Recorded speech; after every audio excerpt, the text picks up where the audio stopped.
తలుపులమ్మా చెయ్యేసి మాట్లాడదామంటే పక్కన లేవు, మనసిప్పి చెప్పుకుందామంటే మనిషివే లేవు. కరెక్ట్ గా అమావాస్య నాడు చచ్చిపోయావు.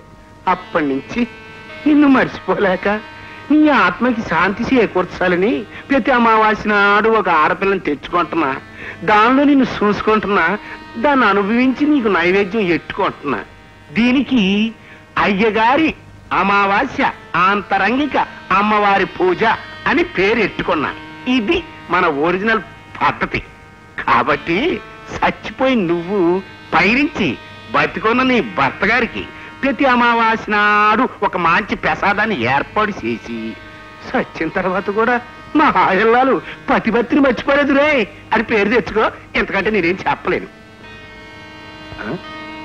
ఏడు తలుపులు ఈ నాడు సరతో మొదలైన మన బతుకు తారు హోటల్ లెవెల్కి ఎదిగినా ఇంకా నేను ఈ అలవాటు మానలేదేంటని ఆశ్చర్యపోతున్నావా? 10 మందిలో తిరిగేటప్పుడు సేవ సరుకు 555 మెయింటైన్ చేస్తుంటాను. కానీ ఈ నాడు సారలో ఉన్న కిక్కు, లంక పొగాకులో ఉన్న మజ ఆటిలో ఎందుకు వస్తాయి? కాని తలుపులు నేను సేగదరగా నేను నీకు నేర్పాను, నువ్వు నాకు నేర్పేవో గాని దీంట్లో ఉన్న మజ మాటలతో చెప్పుకోలేనంత ఇదిగా ఉండే. అందుకే ఒంటరిగా ఉన్నప్పుడు ఇది లాగించేస్తుంటాను. సొమ్ము సంపాదించగానే సంబరం కాదు, సరైన సుఖం అనిపించడం కూడా తెలియాలి. పిచ్చి మొక్కమా?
రాయ్ దీన్ని తీసుకెళ్ళి తోతండి రా.